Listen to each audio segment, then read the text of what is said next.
Vamos a hablar de revoluciones.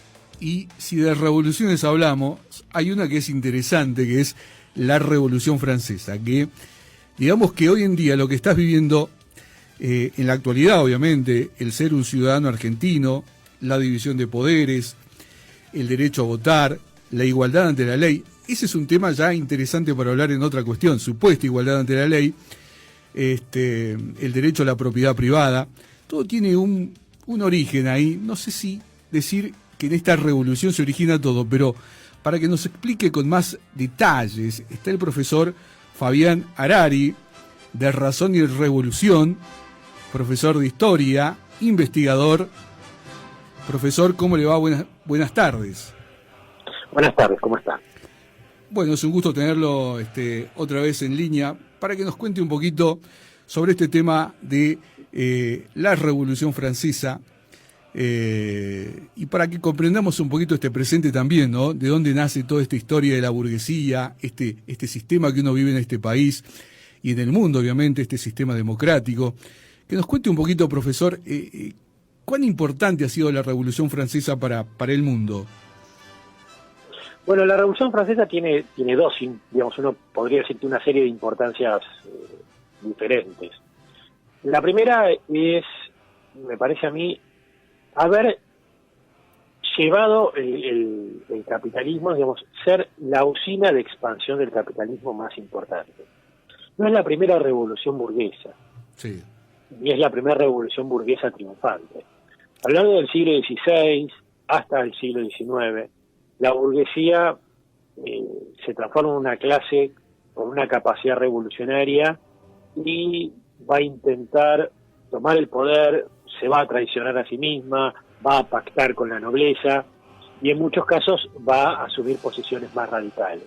A lo largo de Europa hay una primera revolución triunfante en lo que se llaman los Países Bajos, que es Holanda, Bélgica en el siglo XVI, cuyos alcances son más bien muy acotados.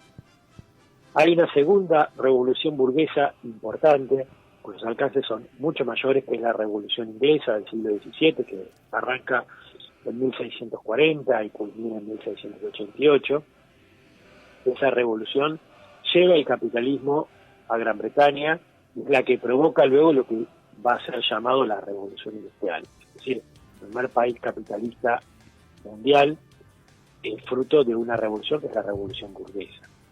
Sin embargo, la Revolución Burguesa triunfante, más conocida e incluso tomada como un parteaguas en la historia, porque se supone que a partir de la Revolución Francesa empieza la historia contemporánea, es la Revolución Francesa. ¿Por qué? Bueno, porque la Revolución Francesa tiene dos particularidades diferentes a la Revolución Inglesa. La primera es que lleva el capitalismo a toda Europa. A través de Napoleón lleva el capitalismo a toda Europa. Lleva la revolución burguesa a toda Europa. A diferencia de la revolución inglesa, que es más local, tiene un carácter más local. Y la segunda, y ahí me parece el punto importante, es por su propia dinámica. Hay una revolución burguesa que me estoy salteando, que es un poco anterior a la francesa, que es la revolución norteamericana. Sí. De 1776, unos 10 años, 13 años antes de la Revolución Francesa, casi contemporánea.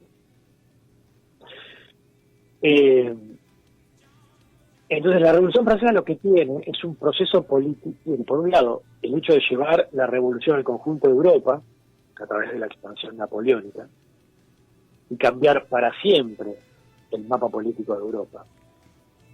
E incluso del mundo, porque recordemos que en parte la crisis europea que permite, o mejor dicho, da la oportunidad para llegar al poder a las burguesías latinoamericanas, tiene que ver con la expansión napoleónica, que es la fuerza de la Revolución Francesa. La Revolución Francesa expande sus tentáculos alrededor del mundo. Por eso es tan importante. Pero también por el propio proceso político. El proceso político es un proceso de radicalización muy fuerte. Mientras la burguesía de Países Bajos tiene una revolución de alcance muy limitado. Y la burguesía inglesa termina haciendo una conciliación o subordinando a la aristocracia, más que una conciliación, termina subordinando a la aristocracia y limando algunos aspectos de los enfrentamientos. La Revolución Francesa llega casi hasta el final, es decir, tiene una radicalidad muy fuerte, hay una liquidación prácticamente del conjunto de la nobleza, y aparece la instauración de instituciones burguesas que van a surcar la historia del mundo. La República, que era algo completamente nuevo en términos hegemónicos, Sí. No es que no hubiera pensamientos republicanos, o no se establecieran algunas repúblicas efímeras, sino que estamos hablando acá de un régimen republicano dominante y estable a partir de la Revolución Francesa, el armamento civil, la Guardia Nacional, la idea del ciudadano, que a eso no había llegado en la Revolución Inglesa, la aparición del ciudadano, y la aparición, por un breve lapso, que es el periodo jacobino, pero aparición al fin, de la democracia. Ese tipo de cuestiones se llevan adelante por la gran movilización popular que establece la Revolución Francesa, la cual que es provocado por la necesidad de la burguesía de contar con una base de masas para llevar a cabo sus tareas a partir de la fuerte resistencia que va a poner la aristocracia francesa y la aristocracia europea, porque a diferencia de Gran Bretaña, Francia se encuentra en el corazón de Europa. Por lo que una revolución es una revolución en el corazón, en el conjunto de la aristocracia. Entonces, la Revolución Francesa va a traer ese punto, el punto, por un lado, de la expansión del capitalismo a nivel mundial, es decir, de la destrucción del feudalismo. La Revolución Francesa va a ser la responsable de la destrucción del feudalismo casi a nivel mundial, no porque la Revolución Francesa destruya el feudalismo a nivel mundial, sino por el estímulo que lleva.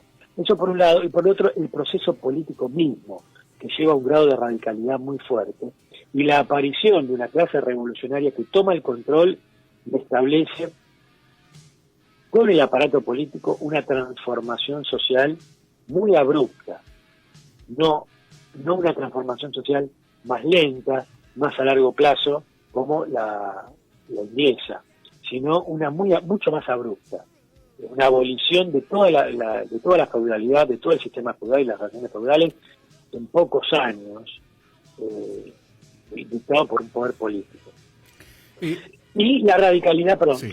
la radicalidad que lleva incluso en ese proceso al cuestionamiento de la dirección en algún momento, es decir, al cuestionamiento del programa burgués,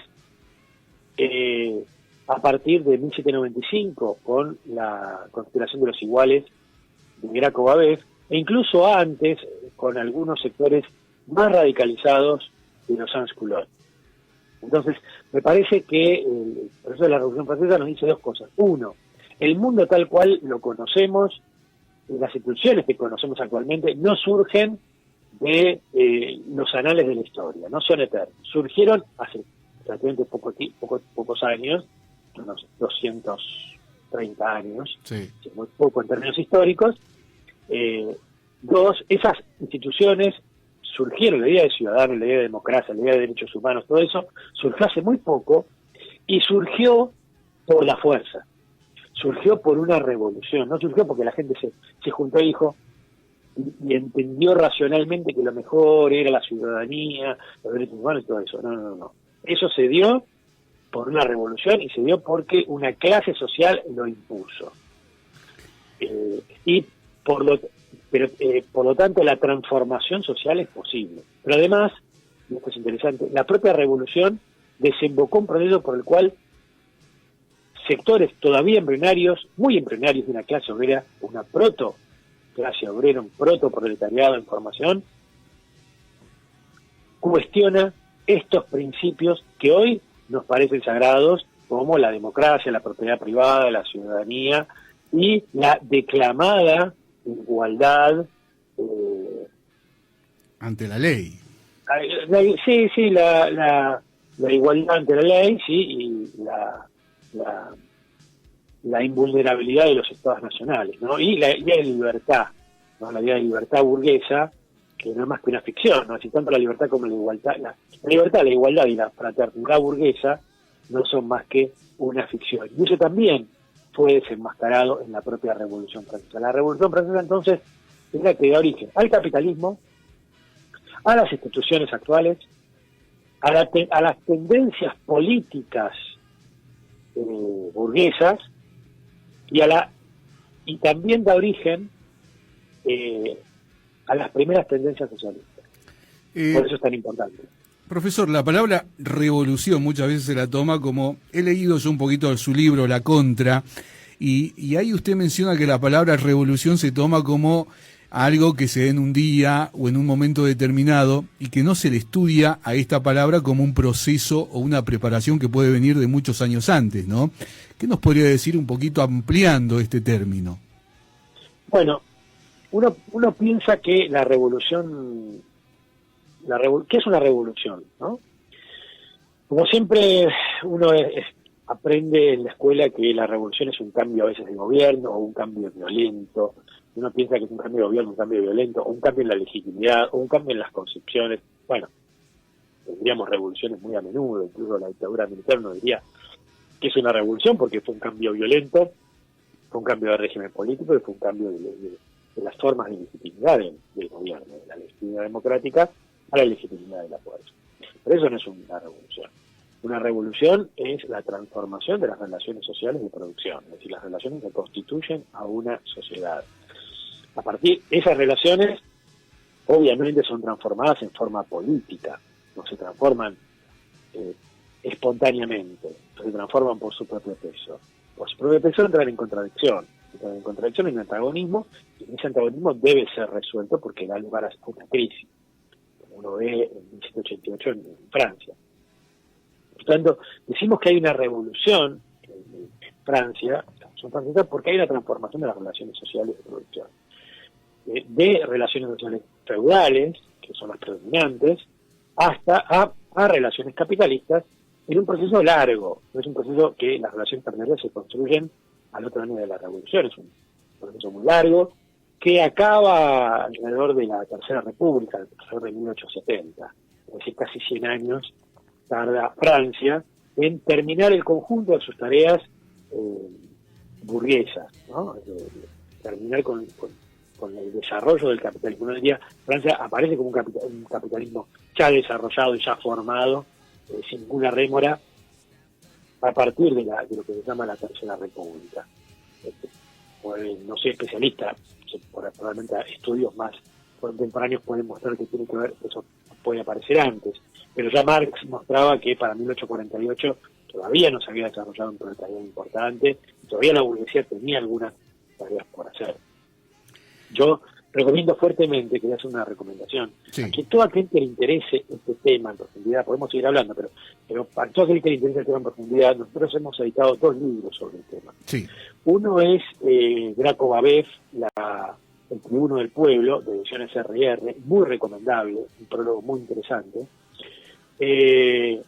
Y el otro es La lucha de clases en el apogeo de la Revolución Francesa, es un clásico de Daniel Guérin. Daniel Guérin, un historiador francés, marxista obviamente, un tratado que hizo hablar al conjunto de los historiadores, un tratado que además tiene un elemento muy, muy didáctico, porque él había hecho una tesis alrededor de 1000 páginas, y luego decidió hacer un libro más popular, un libro más corto, que es el libro que nosotros hemos editado, en castellano obviamente, también por ediciones R&R. Así que todo aquel que le interese este tema, digo, porque a veces uno termina la entrevista y no tiene mucho tiempo, entonces lo quiero decir ahora, todo aquel que le interese realmente el profundizar en este problema, tiene esos 2 libros, Graco Babeuf, El Tribuno del Pueblo, y la lucha de clases en el apogeo de la Revolución Francesa, de Daniel Guérin, ambos por ediciones R&R. Profesor, obviamente que la revolución tiene su proceso y esto se da cuando una clase social dominante ya no tiene nada más que dar. Esto también usted pone en el libro La Contra, cuando la clase que está en el poder del Estado ya no tiene absolutamente nada más que dar. ¿Esto se dio en la Revolución Francesa? No entendí bien la pregunta, perdón. Digo que la revolución, según lo que uno ha podido leer en su libro, o lo que he interpretado, es que se dan cuando una clase social ya no tiene nada más que dar, y cuando entran en pugna las clases sociales subalternas o las dominadas empiezan a cuestionar esta posición de ya, por ejemplo, cuando la burguesía no tiene nada más que dar para una clase social que es dominada, digo. En general, la revolución tiene como premisa el agotamiento de un sistema social. Y ahí entramos en una discusión muy fina y compleja de a qué llamamos agotamiento. Porque uno diría, bueno, el capitalismo está agotado, pero sigue funcionando. Decimos que está agotado, uno podría decir, bueno, no desarrolla fuerzas productivas. Sí, el capitalismo sigue desarrollando las fuerzas productivas, por eso entra en crisis. Pero lo que uno pensaría en el término agotado es en un término más histórico, es decir, la incapacidad de un sistema social, de un conjunto de relaciones sociales, de brindar soluciones al conjunto de la humanidad, de brindar soluciones reales, eficientes, al conjunto de la humanidad en función de lo que puede dar las fuerzas productivas. Es decir, uno dice soluciones en un sentido relativo, siempre. Por ejemplo, uno no le va a pedir a la nobleza feudal que le dé de comer a todo el mundo, sí, porque el feudalismo no le puede dar de comer a todo el mundo, por el nivel de las fuerzas productivas en el que se encuentra. Ahora, uno le puede pedir que no se muera todo el mundo de hambre. Claro, sí. Bajo el capitalismo, uno no le puede pedir al capitalismo que vayámonos todos, por decirlo así, ¿no? Vayámonos todos a vivir a Marte. No, eso no se puede hoy. Pero si uno podría pedirle perfectamente que todo el mundo coma. Exactamente, sí, es así. Y las fuerzas productivas dan para que todo el mundo coma. Entonces, hay un punto en el cual, cuando uno habla de las soluciones, habla de soluciones en relación al desarrollo de las fuerzas productivas. Entonces, cuando empiezan esas fuerzas productivas, o mejor dicho, cuando esas relaciones de producción ya no impulsan una serie de soluciones a través de las fuerzas productivas, sino esas relaciones se oponen al desarrollo de las fuerzas productivas en un sentido más global, ¿entiendes? Es decir, en un sentido de usar esas fuerzas productivas para solucionar problemas que tienen que ver con el desarrollo de las fuerzas productivas, en este caso de la vida, sí, la vida humana, ¿se entiende? Sí. En ese punto, uno dice, es una clase que está agotada. Es un sistema social que está agotado. Profesor... En ese sentido... Sí. Y en ese sentido, cuando uno dice que el sistema está agotado, significa que se hace necesario la transformación de las relaciones sociales de producción. En la Argentina de hoy, profesor, ¿está agotado este sistema en este país, en esta democracia que vivimos, en este capitalismo argentino que vivimos? ¿Está agotado el sistema o tiene algo para dar todavía a la burguesía nacional? Bueno, yo creo que eso está respondido. Yo creo que invito a la gente que salga a la calle y se va a dar cuenta. Uh-huh. Me parece que es cuestión de salir a la calle, que cuando uno sale a la calle, ¿qué es lo que ve? Y ve gente en la calle, gente viviendo en la calle. Gente excluida. Estamos en pleno... No sé si excluida, porque eso significa que no está dentro de la sociedad. Está dentro de la sociedad y parte de las relaciones sociales. Son las propias relaciones sociales las que la llevan a estar en la calle. No es que se salió de las relaciones sociales y entonces está en la calle. No. Es parte de las relaciones sociales, es parte de la disposición. Uh-huh. Que hace, digamos, es parte de de una fracción de la clase obrera que está completamente pauperizada, pero parte de su desposesión es producto de la posesión concentrada de medios de producción y de vida. Y su completa desposesión y su incapacidad incluso de vender su fuerza de trabajo tiene que ver con las propias relaciones capitalistas, del agotamiento de esas relaciones. No tiene que ver con que no está excluida, sino que está incluida. Sí. Su pobreza es parte del sistema, por decirlo así. Sí. Incluso su pobreza, si bien no es una pobreza digamos puesta adrede, es decir, pero objetivamente contribuye a deprimir el precio de la fuerza de trabajo, a deprimir los salarios. La extrema pobreza deprime los salarios. También cumple un rol esa pobreza, incluso su imagen cumple un rol. ¿Vos querés quedarte ahí? ¿Vos querés ser un tipo que vive en la calle? ¿Querés ser eso? No. Entonces aceptá estos salarios. Sí. Porque su propia imagen tiene un lugar en el sistema social. No es un excluido. Pero lo que digo es, uno ve eso. Miremos el tema del coronavirus. Sí. ¿No? Es decir, una sociedad que perfectamente podría decirle a todo el mundo, todo se guarda en 3 meses. Nadie sale por 3 meses. Pasamos el pico todo el mundo en su casa y después salimos. ¿Por qué? Porque tenemos una reserva social. Tenemos un sistema de salud centralizado, tenemos un sistema de alimentación centralizado, todo el mundo tiene wifi, de calidad, todo el mundo tiene computadora, por lo tanto podemos mantener, digamos, transitoriamente un sistema de educación, un sistema de trabajo a distancia virtual, porque todo el mundo tiene las condiciones para estar conectado. Eso perfectamente se puede hacer. No hay ningún impedimento técnico para eso. El impedimento es social. Entonces, ahí lo que vemos es cómo un sistema está agotado porque las relaciones sociales impiden ese desarrollo anterior de las fuerzas productivas. Uh-huh. Se impide el desarrollo de la vida humana. La vida humana en un sentido biológico y en un sentido pleno. Sí. Entonces, ahí con esos pocos datos, con esa poca información más cotidiana, uno puede deducir esto que yo estoy diciendo.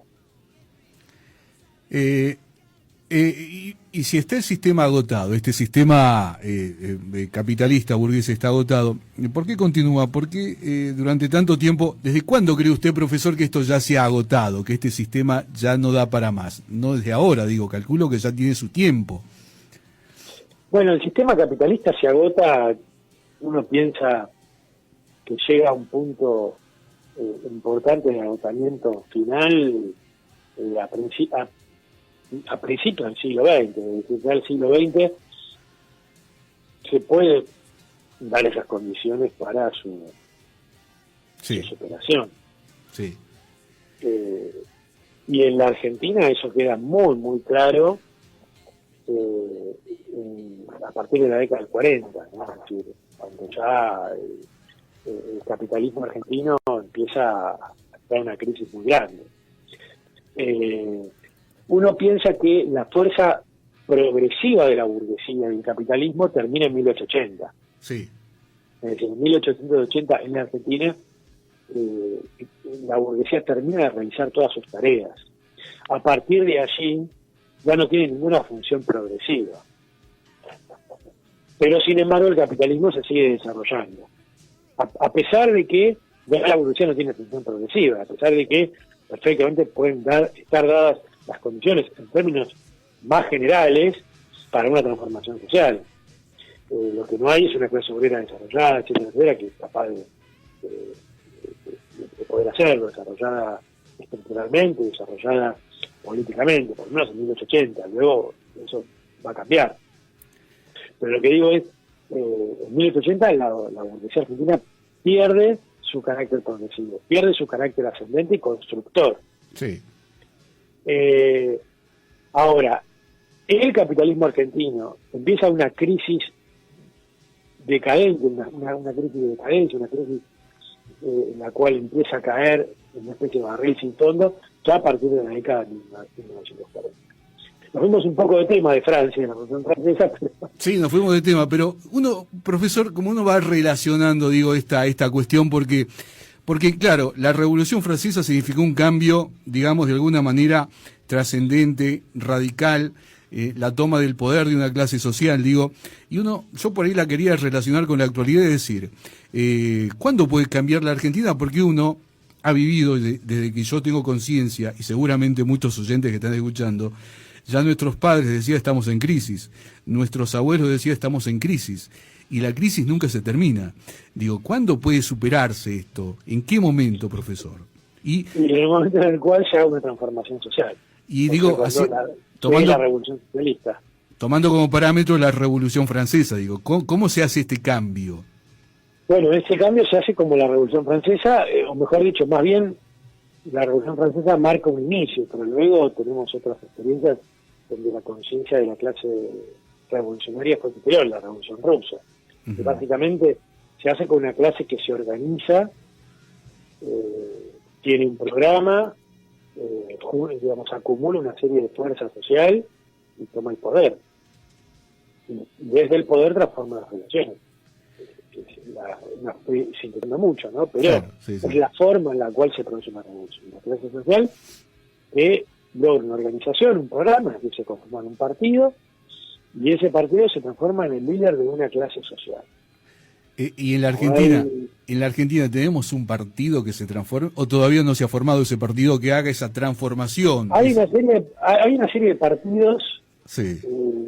Digamos que dicen ser revolucionarios, que dicen querer hacer esta tarea, pero lamentablemente no la hacen. Yo no puedo dejar de hacer referencia al partido en el que estoy. Sí. Razón de Revolución, donde sí tenemos esa tarea por delante. Y obviamente invitamos a todo el mundo, a todos los trabajadores a sumarse a esta tarea, o por lo menos averiguar qué es lo que estamos haciendo y quiénes somos. Me parece que en principio eso sería un buen primer paso. Ahora, digamos, obviamente yo podría explicar por qué el resto de los partidos, uno podría decir, quieren hacer la revolución, pero están equivocados en la forma en la cual están haciendo. Que tienen un programa que parece correcto, que puede ser correcto, pero la estrategia no es la correcta. En realidad lo que uno va viendo en el transcurso de los hechos es que los partidos llamados de izquierda, lo que se llama el trotskismo argentino, no solamente tienen un programa errado, que es el programa de transición, podríamos discutir esto ya en otro momento, sino que se comportan como partidos reformistas. Si uno los ve, los partidos son partidos que se adecuan al régimen. Sería una especie como los girondinos de la Revolución Francesa, que decían que querían hacer la revolución pero no querían matar al rey. Decían que querían hacer la revolución pero no querían abolir las instituciones monárquicas. Decían que querían hacer la revolución pero, digamos, no terminaban de eliminar todas las cargas feudales. Sí. En el fondo eran unos reformistas, y así les fue. Bueno, eso es lo que son esos girondinos, es lo que es la izquierda llamada trotskista, el frente de izquierda, el Nuevo Más, toda esa gente. Son girondinos.